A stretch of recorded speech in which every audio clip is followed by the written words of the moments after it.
पिताजी गुजर चुके हैं। तीनों भाई का विवाह भी हो गया। आज तीनों भाई पिता की संपत्ति का बंटवारा कर रहे हैं।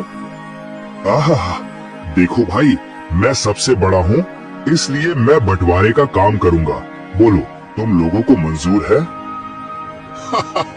भैया मैं तो मंझला हूँ, आप जो बोलोगे मुझे स्वीकार है। भैया, आप दोनों तो मेरे बड़े भैया हो, मैं तो सबसे छोटा हूँ। आप लोग जो फैसला करोगे मैं उसे स्वीकार कर लूंगा। पिता के जाने के बाद आप दोनों को मैं पिता स्वरूप मानता हूँ। तो फिर ठीक है, सबसे पहले हम खेतों का बंटवारा करते हैं। देखो भाई, हमारे पास 2 खेत हैं और एक मेड़ है। हम लोग 3 भाई हैं, इसलिए 2 खेत में से एक मैं और एक मंझला लल्लन का होगा और बचा मेड़ छोटा भाई यानी कि भोले का होगा। अरे वाह, बहुत अच्छा निर्णय है भैया, मुझे मंजूर है। कहो भोला, तुम तो चुप हो गए, क्या तुम्हें मंजूर नहीं? नहीं नहीं भैया, आप जो कहेंगे वह मुझे मंजूर है। अच्छा तो ठीक है, अब बारी आती है हमारे पिताजी द्वारा लगाए गए आम के पेड़ का। चलो अब आम पेड़ के पास चलते हैं। अब तीनों भाई आम पेड़ के पास आते हैं। आम के पेड़ में 2 डाली है। दोनों डालियों में आम के फल लदे हुए हैं। देखो भाई, ये है आम का पेड़। अब इसका बंटवारा भी कर लेते हैं। देखो, इसमें 2 डाली है और एक जड़ है। इन 2 डाली में से एक डाली मेरा होगा और एक लल्लन का होगा और जड़ भोला का होगा।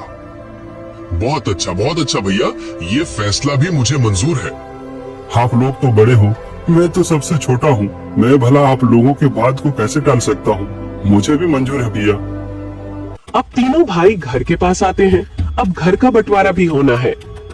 तो फिर ठीक है, अब बारी आती है इस घर की। इस घर में 4 कमरे हैं और एक छत है। 2 कमरा मेरा होगा और 2 कमरा लल्लन का, और जो खप्पर का छत बच जाएगा वो भोला का होगा। भीमा के इस फैसले से भोला बहुत दुखी हो जाता है। फिर भी बड़े भाई का फैसला मानकर वो कुछ नहीं कहता है। इस तरह घर का बंटवारा भी पूरा हो जाता है। अरे भैया, खेत, पेड़ और घर के बाद और एक जरूरी चीज तो आप भूल ही गए। अरे लल्लन, वो क्या जरूरी चीज है जो मैं भूल गया हूँ? क्या तुम मुझे याद दिला सकते हो? भैया, पिताजी ने हम तीनों भाइयों के लिए कुछ रुपए पैसे भी तो छोड़ गए हैं, आप उसे कैसे भूल सकते हो? अरे हाँ, याद आया। जरा रुको, मैं अभी लेकर आता हूँ।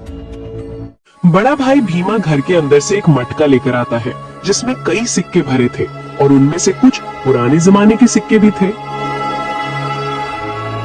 देखो भाइयों, इसमें से 2 प्रकार के सिक्के हैं। एक जो अभी वर्तमान में चल रही हैं, वही दूसरा जो हमारे दादा के दादा जमाने के हैं, यानी कि बहुत पुराने जमाने के सिक्के हैं, जो कि कुछ अजीब धातुओं के साथ बनाया गया है।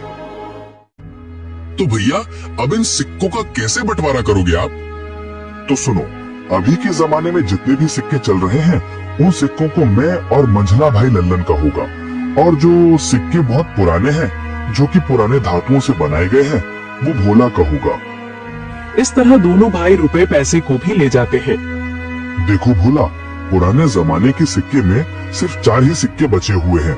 तुम चाहे तो इन 4 सिक्कों को ले जा सकते हो। और बहुत ही पुराने जमाने के 4 सिक्के भोला को देते हैं। भैया, आप दोनों तो सारे रुपये पैसे ले लिए। अगर मेरे तकदीर में ये सिर्फ 4 रुपया ही लिखा है तो मैं उसे स्वीकार करता हूँ। भोला अपने हिस्से के 4 सिक्कों को लेकर घर के अंदर जा ही रहा था कि तभी बड़ा भाई रोककर कहता है, अरे भोला, तू पगला गया है क्या? तूने सुना नहीं? बंटवारा हो गया है। अब इस घर में हम रहेंगे। तुम्हारा हिस्सा तो छत में है। तुमको तो बंटवारा छत में दिया गया है। अब तुम उस खप्पर छत में जाकर रह सकते हो। इस घर के अंदर अब तुम नहीं रह सकते। अब ये घर हम दोनों का हुआ। भैया, आप ही कैसी बातें कर रहे हो? मैं कहाँ जाऊंगा? मेरा तो अभी अभी शादी हुआ है। मैं कहाँ रहूंगा भैया? अरे भोला भाई, ये तो तुम्हें पहले सोचना था ना, जब बंटवारा चल रहा था। अब पछताए क्या करें जब चिड़िया चुग गई खेत। दोनों भाई ने भोला और उसकी पत्नी को घर से धक्के मारकर बाहर कर दिया।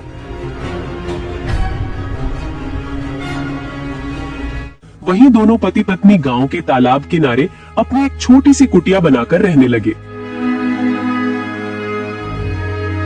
हे भगवान, यह हमारे साथ क्या हो रहा है? अब ना घर का रहे ना घाट का, कैसे चलेगा जीवन? 2 वक्त की रोटी तो छोड़ो, एक रोटी भी नसीब में नहीं है। अब रोते जाओ, जी भर के रोते रहो। अकल तो तुम्हारी घास चढ़ने गई थी, मेरी मती मारी गई थी। जो मैंने तुम्हारे साथ विवाह किया, मेरी तो किस्मत ही खराब है। बड़े भाई बोलकर तुमने कुछ ज्यादा ही इज्जत दे दी। देख लिया नतीजा, अब भुगतो। पद्मा, वह दोनों मेरे बड़े भाई थे। अब बताओ भला, मैं उनसे कैसे सवाल जवाब करता? अच्छा, तुम्हारे बड़े भाइयों ने तो अपने छोटे भाई के लिए कुछ नहीं सोचा? सब कुछ तो रख लिया। तुम्हारे हिस्से में क्या दिया है? खेत के नाम पर मेड़ दिया है और पेड़ के नाम पर जड़ दिया है, घर के नाम पर छत दिया है और पैसे के नाम पर ये आदम जमाने के 4 सिक्के दिए हैं। पद्मा, अब बस भी करो, और कितनी ताने मारोगी? अब छोड़ो उन बातों को। चलो छोड़ दिया, अब बताओ आगे का क्या? क्या करोगे, क्या खाओगे, कुछ बताओगे मुझे? अब मैं क्या करूं पद्मा? अब तो मेरे पास कुछ भी नहीं है। एक काम करता हूँ, मैं मुखिया के पास इन पुराने सिक्कों को लेकर जाता हूँ। शायद इन सिक्कों के बदले मुझे कुछ नया सिक्का मिल जाए।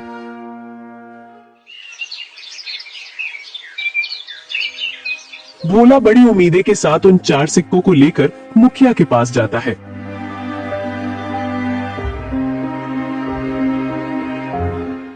अरे भोला, तुम यहाँ? बताओ कैसे आना हुआ? मुखिया जी, मेरे पास ये सिर्फ 4 सिक्के ही हैं। क्या आप इन सिक्के के बदले मुझे कुछ नए सिक्के दे सकते हैं? अरे भोला, ये सिक्के बेकार हैं। अब ये चलन में नहीं रहा। भला तुम्हें इन सिक्कों के बदले कौन पैसे देगा? सच में तुम बहुत भोला हो। अब मैं क्या करूं? हे भगवान, मैं तो बर्बाद हो गया। मेरा सब कुछ लूट गया। अब देखो भोला, मैंने भी तुम तीनों भाइयों के बंटवारे की बात सुनी है। सुनकर बहुत बुरा लगा। दोनों भाइयों ने तो सब कुछ ले लिया और बदले में तुम्हें कुछ नहीं दिया। ऊपर से उन निर्दयी भाइयों ने तुम्हें घर से भगा भी दिया। हे भगवान, ऐसा भाई तो दुश्मनों को भी ना मिले। अभी क्या करूं मुखिया जी? लगता है मेरी तकदीर में कुछ नहीं है। मेरा मर जाना ही ठीक है। तुम्हारी दुख मुझे देखा नहीं जाता भोला, पता नहीं क्यों। वैसे तो मैं किसी के ऊपर दया नहीं करता, फिर भी तुम्हारा दुख देखकर मेरे जैसे कठोर दिल भी आज पिघल गया। एक काम करो भोला, कल से तुम और तुम्हारी पत्नी मेरे खेतों पर काम करो। मैं जितना मजदूरी दूसरे मजदूरों को देता हूँ, उससे ज्यादा मजदूरी मैं तुम दोनों को दूंगा। वैसे भी तुम्हारे पास अभी कोई काम नहीं है। हाँ मुखिया जी, मैं आपके यहाँ काम करूँगा। मेरी पत्नी भी काम करेगी। ठीक है भोला, तो फिर कल सुबह से खेत पर काम के लिए आ जाना। और ये तुम अपने सिक्के अपने पास ही रखो, शायद यही तुम्हारी 4 रुपए की तकदीर वाली निशानी है। भोला उदास होकर वापस अपनी कुटिया पर आता है। भोला की पत्नी रास्ता देख रही थी। भोला अपनी पत्नी के पास आकर सारी बातें बताने लगता है। अब यही दिन देखना बाकी था।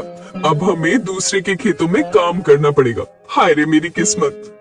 अब देखो पद्मा, तुम ज्यादा ज्ञान मत दो। हमें काम मिला है, कल से काम पर जाना है। इस तरह दिन गुजरता गया। भोला और पद्मा अब मुखिया के खेतों पर काम करने लगे। रोजी रोटी का एक जरिया उन्हें मिल गया। खेतों पर फसल लहलहाने लगी। अरे भैया, इस साल तो हमारा फसल बहुत अच्छा हुआ है। हाँ भाई, इस साल तो बहुत ज्यादा फसल हुआ है। इस साल बहुत आमदनी होगा। अब चलो भैया, अब घर चलते हैं, कल सुबह फिर आएंगे।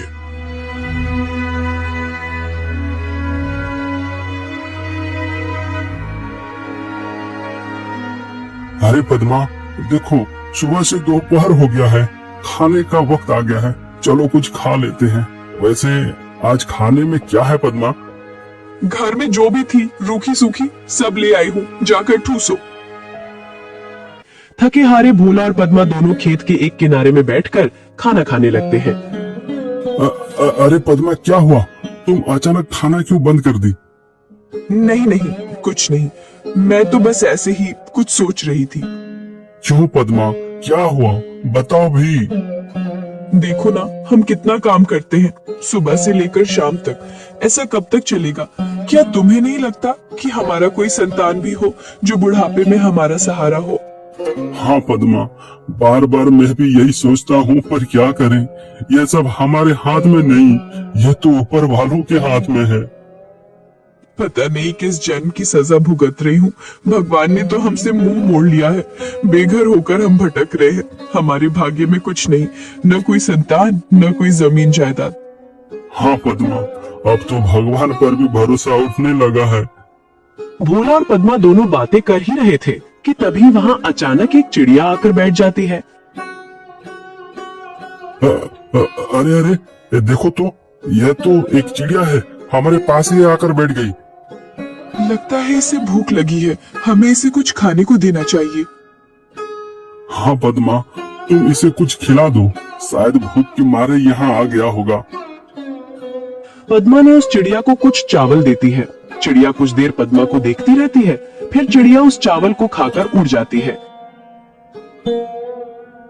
अब चलो पद्मा, घर चलते हैं, शाम भी हो रहा है।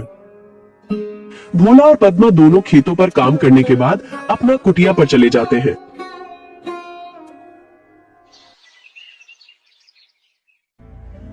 सुनिए भोला जी, ये फावड़ा उठाओ और मेरे साथ चलो।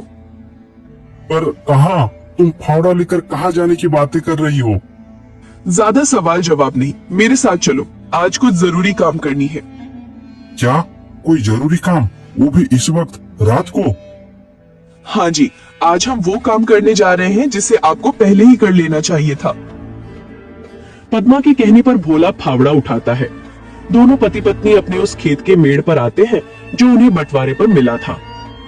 पद्मा, यह तो हमारा मेड़ है, और वहाँ पर जो फसल लगी है, जहाँ पानी भरा हुआ है, वह तो मेरे दोनों बड़े भाइयों का खेत है, और हम जहाँ खड़े हैं, यही हमारा मेड़ है। इसलिए तो मैं तुमको यहाँ लेकर आई हूँ बुद्धू। और सुनो, आप इस मेड़ को अभी के अभी तोड़ दो। ये क्या कह रही हो तुम? इससे तो मेरे दोनों भाइयों के पूरे फसल बर्बाद हो जाएगा। बिना मेड़ के भला खेती कैसे हो सकता है पद्मा? ये समस्या तुम्हारे भाइयों का है, तुम्हारा नहीं। हमारा मेड़ हमारी मर्जी, तोड़े या रखे। अरे वाह पद्मा वाह, मुझे पता नहीं था, तुम तो बड़ी होशियार हो। अब मुझे समझ में आ गया। इस तरह पद्मा और भोला ने खेत के सारे मेड़ को तोड़ दिया, जिससे खेतों से पानी बह गया और फसल बर्बाद हो गया। अगले सुबह जब दोनों भाई खेत पर पहुंचते हैं, हे भगवान, ये क्या हो गया? हमारे सभी फसल तो बर्बाद हो गया। कितनी अच्छी फसल लगी थी, सोचा था इस साल सोने के गहने लूंगा, पर सपना ही रह गया। अरे भाई, हम दोनों तो बर्बाद हो गए रे। कितनी अच्छी फसल लगी थी, अब बिना पानी से सब सूख गया। भला अब फसल कैसे होगी? अरे भैया, वो देखो, खेत का मेड़ को किसी ने तोड़ दिया है। जब मेड़ ही नहीं है तो खेत में पानी कहाँ रहेगा, और हम सिंचाई कैसे करेंगे? जरूर ये काम भोला का होगा। जरूर उसने होशियारी की होगी। भीमा और लल्लन दोनों रोते हुए घर को आते हैं। घर आकर अपनी पत्नियों को सारी कहानी बताने लगते हैं। अरे ये क्या हो गया? देखो जी, मेरी बात सुनो। अगर फसल बर्बाद हो गया है तो कोई बात नहीं, हमारा आम का पेड़ तो है। हाँ, तुमने बिल्कुल सही कहा, पर अभी आम पकने को कम से कम 12 से 15 दिन और लगेगा। हाँ भैया, जब आम पक जाएंगे तो हम उसे बाजार ले जाकर अच्छे पैसे कमा सकते हैं। हाँ लल्लन, तुम बिल्कुल ठीक कह रहे हो। अब यही एक रास्ता बचा है, वरना हम सब भूखे मर जाएंगे।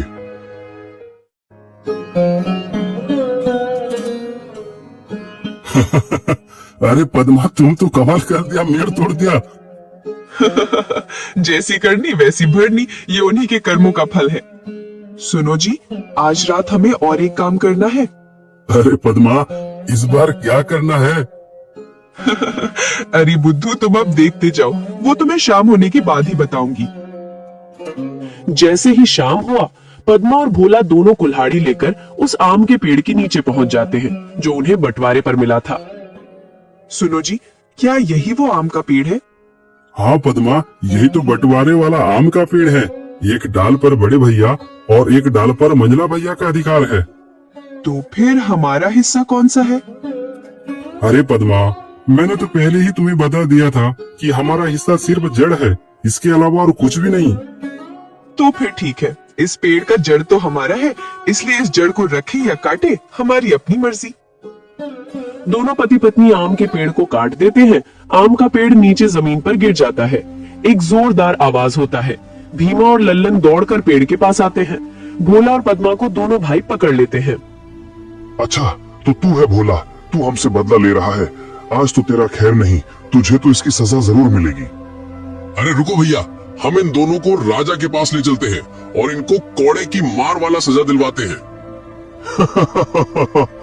हाँ, बिल्कुल ठीक कहा लल्लन तुमने। भोला और पद्मा को दोनों भाई रात भर कमरे में बांध कर